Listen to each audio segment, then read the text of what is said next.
The night always feels quietest right before something breaks. In Moscow, that silence is now the loudest warning of all. Because behind the thick walls of the Kremlin, a political war is exploding in slow motion, and the man who thought he was about to seize the throne is watching his entire future collapse like a house of cards. It all begins with a simple truth. In Russia, ambition is only celebrated if it succeeds. If it fails, it becomes a death sentence. And this time, it failed in the worst possible way.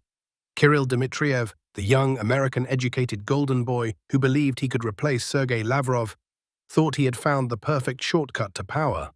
But shortcuts in Moscow have a very specific cost, usually a window. But to understand how this chaos started, we need to pull back the curtain on a political gamble that spiraled into the biggest internal scandal Putin has seen since the start of the war. Weeks ago, when sanctions crushed Russia's biggest oil companies, the Kremlin was desperate. Putin's foreign minister, Sergey Lavrov, pushed a list of demands so extreme that the United States cancelled the planned Trump-Putin meeting entirely. For Putin's team, this wasn't a diplomatic setback, it was humiliation. Lavrov was pulled from public view, removed from the G20 summit, and internally written off as a liability. For a moment, it looked like the foreign ministry was headless. That was Kirill Dmitriev's moment. He arrived in Washington just 2 days after the oil sanctions hit, carrying something he believed would change everything. A 28-point peace plan that he wanted the US to present as their own.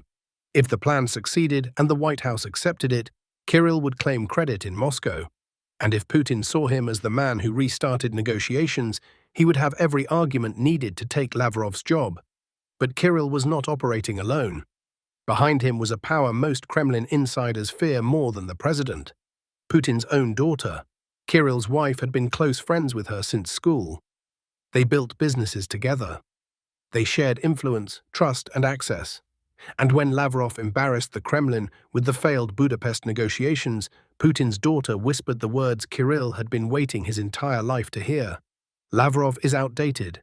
Lavrov is too aggressive. Lavrov cannot manage the Americans. Kirill can.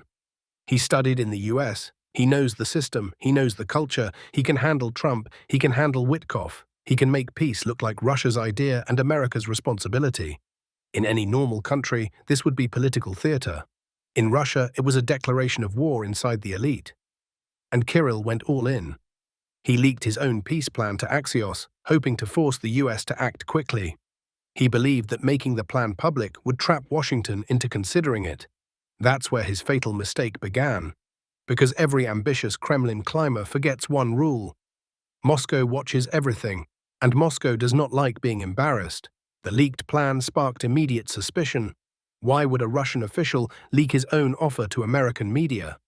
Why force the Americans to move? Why rush? Why bypass Lavrov's ministry entirely? Then came the leak that destroyed him. A transcript of Kirill's call with Yuri Ushakov, Putin's top foreign policy advisor, suddenly appeared. The transcript revealed everything. Kirill admitted that he would take Russia's demands, label them as informal, pass them to the US privately, and then let Washington present the final version as their own idea. He didn't just bypass Lavrov. He tried to outsource Russian diplomacy to the United States, and nothing is more unforgivable in Moscow than looking weak. The foreign ministry erupted behind closed doors. Within hours, Kremlin loyalists were pointing fingers at one man, Lavrov. Because if Kirill succeeded, Lavrov's career was finished. He had every reason to strike back. And strike back he did. Lavrov returned to the cameras for the first time in weeks. No smiles, no diplomacy. Only a direct, cold attack on the person who leaked the peace plan. He didn't name Kirill, he didn't need to. Everyone understood the message. Diplomats should not wag their tongues. Diplomacy is done in silence, not through media games. And anyone who leaks promising initiatives is sabotaging Russia. For Kirill, the message was clear. Lavrov had declared war. Within hours, Russian state media, usually silent about internal disputes, began hinting at reckless actors and unauthorized negotiations. Kremlin analysts spoke about betrayal, hostile leaks, internal sabotage. Inside Moscow, whispers started spreading. Kirill would be removed, exiled, or worse. That's when Kirill panicked. He tried to deny everything. The call was fake. The transcript didn't exist. It was all a Western operation to discredit him, But then the worst possible thing happened. Ushakov himself went on television. He didn't deny the call. He didn't deny speaking with Kirill. He didn't deny discussing the plan. Instead, he said the one thing Kirill feared most. Someone is listening. Someone is leaking. And it is not us. In one sentence, Ushakov delivered the final blow. The call happened. The leak is real, and the sabotage is internal. The Kremlin now had two narratives. Kirill tried to manipulate Washington, and Kirill got caught on tape. That combination is deadly in Russian politics. The fallout was instant. Kirill's allies began distancing themselves. State media shifted tone, speaking about overly ambitious technocrats. Kremlin commentators said he overstepped boundaries. And the elites who once saw him as Lavrov's successor started whispering that he had become a liability. Because the truth is simple. No one in Moscow survives if they make Putin look weak. And Kirill had just made Putin look like he was unaware of secret peace negotiations happening behind his back. That is unforgivable.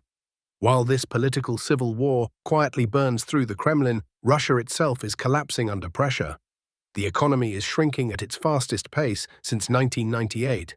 Oil revenues have dropped to their lowest point in a decade. The ruble continues to lose value despite desperation interventions. Military spending now consumes more than half the national budget. And yet the Kremlin is fighting over who gets to sit in a chair that is sinking into the ground. That's the irony. Kirill wanted power in a system that is falling apart. A system where promotions no longer mean influence, only responsibility for disasters. A system where most decisions are made by a shrinking circle of exhausted loyalists. A system where every ambitious player becomes a target. Because ambition is now seen as disloyalty. Intelligence reports released this month show internal fractures inside Putin's inner circle that are worse than at any point since 2014. Governors are refusing orders. Energy executives are hiding losses. Military commanders are fighting for resources. And elites are leaking against each other faster than the Kremlin can respond. Kirill is just the latest casualty, but not the last. The most dangerous part is not the scandal. It is what the scandal reveals. The Kremlin can no longer control its own secrets. The leaks are too coordinated, too detailed, too perfectly timed. This isn't a random journalist digging. This is someone deep inside Moscow pulling the strings, and Lavrov's fingerprints are all over it. 21 years in the foreign ministry have taught him one thing. When in danger, strike first, strike hard, strike publicly, and leave your enemy with no air to breathe. That is exactly what he did to Kirill Dmitriyev. By leaking the call, Lavrov didn't just destroy Kirill's credibility. He destroyed Kirill's access, his reputation, his value to Putin. Because Putin does not promote risks. He eliminates them. And Kirill has now become the biggest risk in the Kremlin. Meanwhile, Russia's war effort is spiraling. Ukrainian drones continue to hit refineries deep inside the country. Ammunition shortages are worsening. Frontline units are fighting without air support. And winter is approaching. A winter Russia is not prepared for. Energy blackouts have begun in several regions. Heating systems are failing. Diesel shortages are widespread. And Russian families are seeing food prices rise for the 5th month in a row. The Kremlin's focus is slipping from the battlefield to internal survival. And when a dictatorship shifts its attention inward, the cracks grow faster. Kirill thought he was rising. But he rose too fast, leaned too far, and got cut down by the man he tried to replace. That's the real story. Not the plan, not the leak, but the betrayal. A betrayal born not out of ideology, but survival. Because in the Kremlin, no one is loyal to anyone. They are loyal only to staying alive. And now Kirill's biggest fear is no longer losing his job. It's joining the long list of accidents that happened to men who climbed too quickly. The closer he got to the throne, the faster it vanished, just like every power struggle in Moscow's history. And as Russia's political elite turn on each other, the country's crisis only accelerates. The Kremlin is no longer fighting Ukraine, it's fighting itself. And that internal war is one Putin cannot win. Before you go, remember, we're completely independent. No big networks, no sponsors, and no government influence. In a world full of corruption and scripted news, your support keeps real journalism alive.